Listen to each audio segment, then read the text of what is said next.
Here we recognize the existence of so-called conservative forces, and we define the potential energies that we associate with conservative forces. So we will, one, define what we mean by a conservative force, two, give three common examples of conservative forces, and then three, generalize the relationship between a conservative force and its associated potential energy. Okay, so a force is called conservative if it meets this one positive condition and then several negative conditions. So a force is conservative if it depends on position. If it can be written as a function of x, y, and z, or in polar coordinates r and theta. If you can write the force as a function of position variables and only a function of position variables, then it meets our criterion and we call it a conservative force. And we will be interested in the properties, the unique properties that a force that depends only on position has. So that's pretty much it. That's your conservative force right there. And we're talking examples of these forces that depend on position.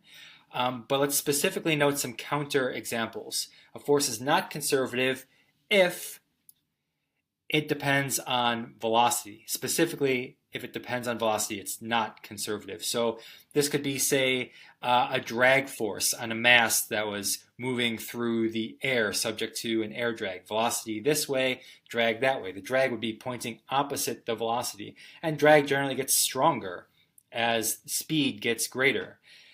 Other forces that would be velocity dependent would include frictional forces. The friction on an object depends on whether or not the object is moving, and the direction of the friction depends on the direction the object is moving. So that kind of velocity dependence makes a friction force non-conservative as well. Okay, so if there's a velocity dependence, it's not conservative.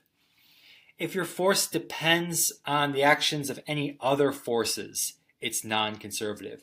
So for instance, the normal force on a rigid surface. If I press down on that block, then if the surface is rigid and doesn't itself compress, then when I press down on the block, the normal force gets bigger, even though the block hasn't moved.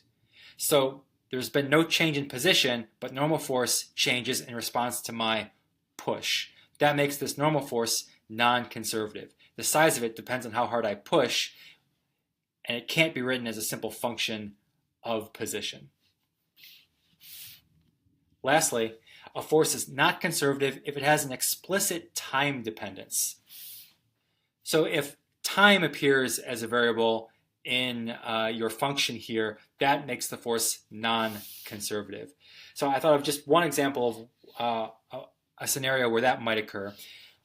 And say, what if you had a mass suspended from a spring hanging from the ceiling, and that mass was oscillating up and down on that spring? What if, say, your spring constant, K, for that spring, what if the spring constant was not a constant, but time dependent?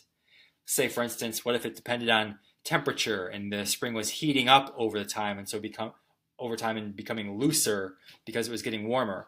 Or just because what if the spring was getting looser over time after being stretched over and over and over again? You know, a spring will become looser. Its K constant will become smaller. So that would be some time dependence to the spring constant. And in that case, it would make your spring force here non-conservative. Okay. So a force is conservative if it's a function of position, but definitely not if any of these three things. And now we'll discuss some specific examples of conservative forces.